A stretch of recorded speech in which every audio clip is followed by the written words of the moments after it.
Well, the fight between Apple and the FBI has moved from the courtroom to the Congress. The dispute is over the FBI's demand to tech giant to create a encryption breaking software on an iPhone used by a gunman who killed 14 people in an attack in California last December. Our Washington correspondent Daniel Ranges reports. FBI Director James Comey appeared before the US Congress wielding a very old law dating back to 1789.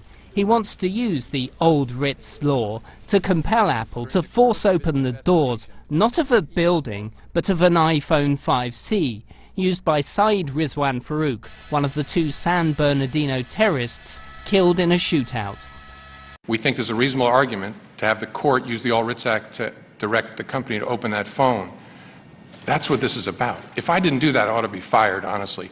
Encryption provides iPhone users with a high level of privacy and security for personal and corporate information, but it also makes it potentially more difficult for the authorities to investigate and prevent terrorist attacks and crime.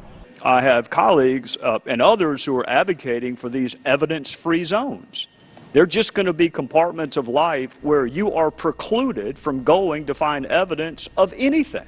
Apple's general counsel Bruce Sewell argues that the FBI's demand on the San Bernardino case would undermine every iPhone user's privacy and security.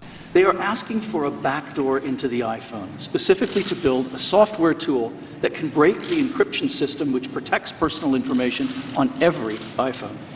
As we have told them, and as we've told the American public, building that software tool would not affect just one iPhone. It would weaken the security for all of them. The FBI director has admitted that if they win the case in court, it would provide a legal precedent for law enforcement to force Apple to crack open its encryption system regularly. But Apple and the FBI appear to be in agreement about one thing, that Congress could now consider a more modern law balancing the needs of privacy and security in a world where these smartphones contain within them so much of our lives. Daniel Ranches, CCTV, Washington.